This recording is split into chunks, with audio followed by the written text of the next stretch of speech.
everyone, welcome back to my channel, The Importance of Temperance. I'm Katie, and I hope that wherever you are in the world, you're doing super well. I'm fantastic. I'm coming to the end of a 4-day holiday. I had 4 days off work, which was amazing. I was meant to go down to Melbourne these 4 days, but that didn't eventuate for various reasons.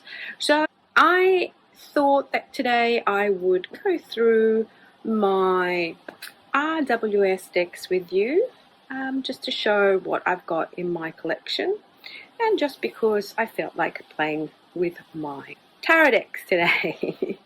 So let's get to it. Okay, my lovelies, so how I thought I would structure this video today is do it in chronological order. So from the first RWS deck that I bought up until my last one. Now I've got myself my cup of green tea here. This is one of my fave teas. It's actually a Japanese one, and it's got the green tea or matcha in it, and it's got a nutty aroma because what they do is they use the roasted rice as well. Sorry, there's a bit of a wind here, everything blowing away. It's just amazing flavor. I will link the name of the actual tea below for you because I can't recollect it now.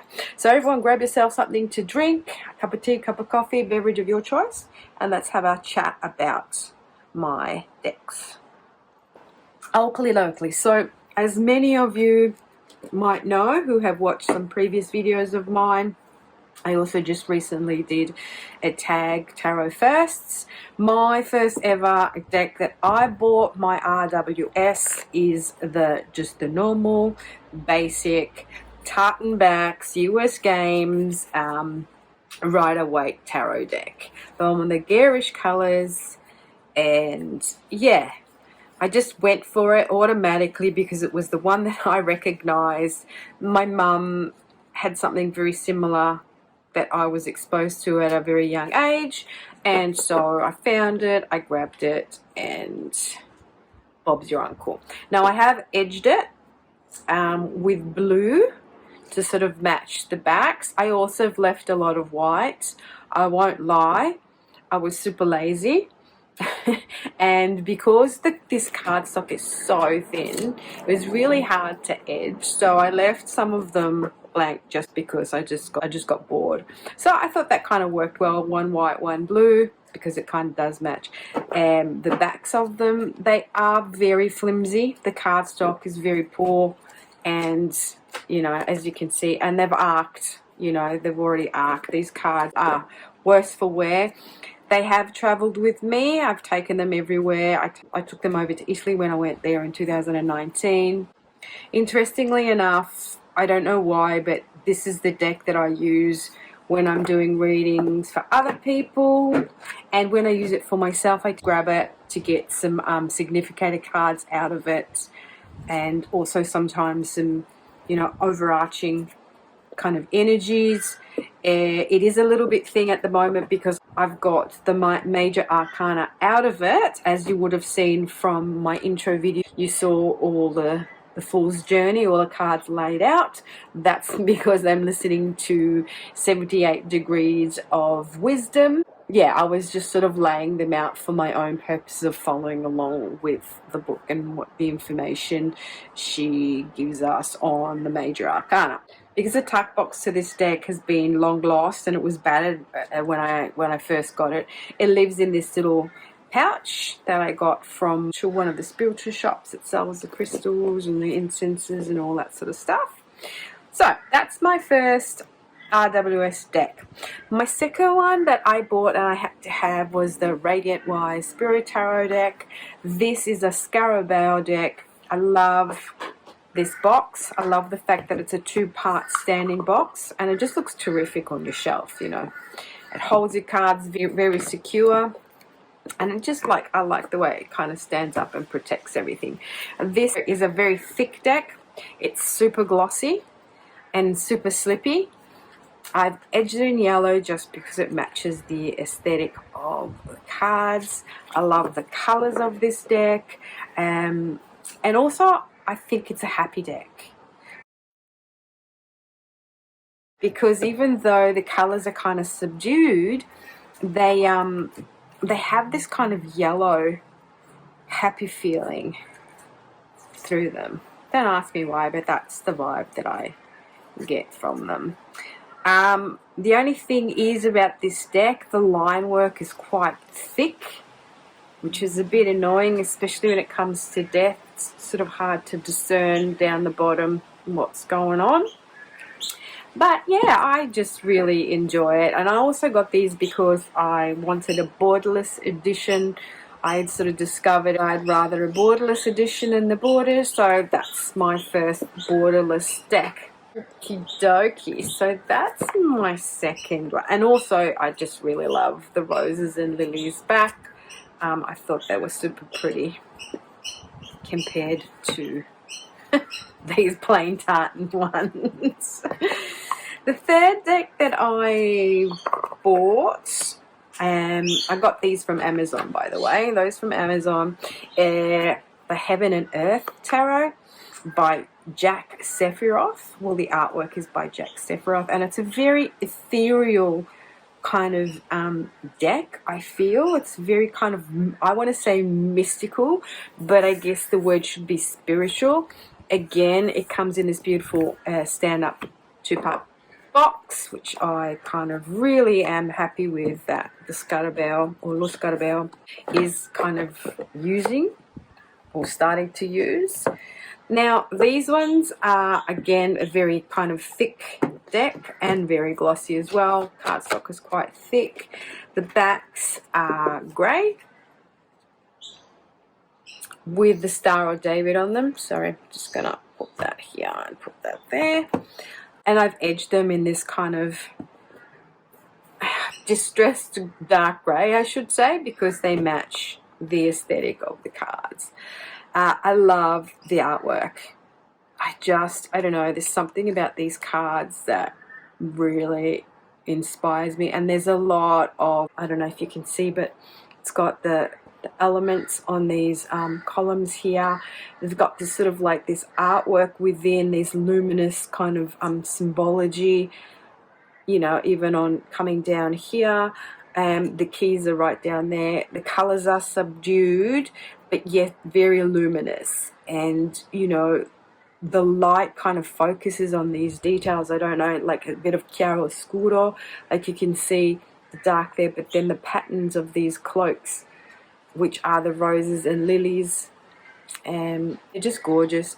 They also have the astrological correspondences down here, and they have the Hebrew letter and kind of a little symbol of what that little glyph means.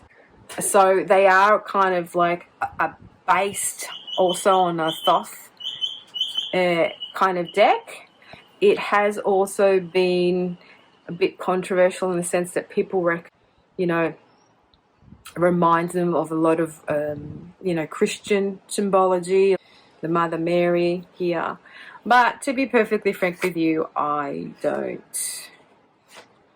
get that vibe from it. I just get this really ethereal, spiritual, mystical vibe from it. I love it. I love it. I really think it's a beautiful, beautiful deck, and I'm really, really glad that it is in my collection. Now, another thing that's a little bit different in this deck is that the kings and the knights have been inverted. So it's the knights that are the fire that are kind of like the kings, and the kings in their chariots are like the knights. So yeah, that's kind of been inverted, but you don't really have to read them that way if you don't want to. Again, borderless edition, and yeah, that's the third RWS deck that I have bought. The artwork is inspired of Pixie's artwork. And it hasn't deviated in any way other than, you know, as you've seen, that's just added a few symbols to it, but at the end of the day it's kind of the same artwork. Now, my fourth deck was the vintage tarot. Again, a Lo Scarabeo deck. and I saw this on Simon's channel, The Hermit's Cave, and when I was doing my research on, you know, decks to buy, because, you know, before buying a deck I always sort of go and have a look at various walkthroughs and presentations and stuff like this on YouTube. This is like a 2-part box, quite sturdy, it's quite a good one. And this has got the roses and lilies. As you can see, it's got this really cool vintagey sort of distressed look to them. I've edged them in this latte kind of color, which kind of matches the aesthetic of the cards. And these are a little bit kind of thinner than your average card, as you can see. See that? Yeah, so this deck, I kind of really enjoy this old, like, you know, it looks like there's coffee stains on them. The colors are really subdued. I kind of like this orangey kind of feel of the colors through it. Really, really love it. This is not as glossy and slippy as the other ones, and this cardstock is a little bit thinner. Yeah, and this kind of deck gives me more masculine energy vibes, and it's quite a stern reader, this one. This one doesn't sugarcoat it. This is kind of like, I feel like a emperor kind of vibe deck. It's no nonsense, and if you want the truth, you'll get it from this deck, that's for sure. So that's my beautiful tarot vintage. And then I wanted a deck with the green backs. You know how they've got the green back with the rose in the middle? I've seen various images of them, and I thought, oh, I haven't got a deck with those backs. So this is again the borderless edition, and it's the Smith Waite tarot deck. This is from US Games. This I bought on Amazon. It comes in this tuck box, unfortunately. It does come with extra cards as well, and this has got a beautiful vintage look to it too, in the sense kind of like the colors are really subdued, and I don't know, I just love the colors of this deck. Very smooth cardstock. It's quite a thick deck as well. If we have a look, it's a little bit, oh, it's kind of like a little bit thicker. And yeah, these are the backs that I wanted, the rose on this green backs. It kind of feels sort of silky, so like there's kind of like a bit of coating to it. They're not glossy, but they're really smooth. So I really kind of like how they feel and how they look. And also I've edged these in a very light kind of putty green that kind of matches the aesthetic of this kind of like the cards. Gorgeous, just gorgeous. And they live in this little tuck box here because I haven't found a pouch that will fit them yet. But that's my Smith Waite tarot deck. Now this is, yeah, so it's based on the 1909 deck. Then a deck that I was looking at and I really rather enjoyed on some of the walkthroughs that I saw on YouTube was the Golden Art Nouveau tarot. However, as you can see, I got this on eBay and I got shafted because it's not the original. It is a Scarabeo deck, and I know I've got lots of Scarabeo decks because there's a theme there. I love the Scarabeo decks. They're Italian, so I guess I'm a bit biased that way. So these are not original, thus they don't have the gold foil. And that was disappointing when I got them. I realized they weren't the real ones, and as you can see, they're also kind of like a smaller deck. So when they're duds, you can always tell because they come in tuck boxes, they don't have the guide booklet, and they're a poker size. And in this one in particular, you can actually see because there's no gold foil, because these cards should be all lovely and gold and shimmery. So anyway, that's fine. I really love the artwork on these cards, and the cardstock isn't too bad. I mean, it's got a nice kind of coated finish to them. They're not too flimsy. So I thought, okay, I'll just keep them. I don't want to sort of buy another deck because I really don't reach for them that often anyway. In a sense, I don't want to buy the real deck, the ones with the gold foiling. I love that moon. Yeah, so that's my 5th deck. John Travolta. Yeah, it's actually quite a beautiful deck. I have to make more of an effort to reach for it. So that's my golden Art Nouveau tarot. I was also looking at the tarot Murka or Murcha, however you pronounce it. That's really super nice too, but yeah, don't know. It's kind of similar in a similar, but not quite similar. That makes sense.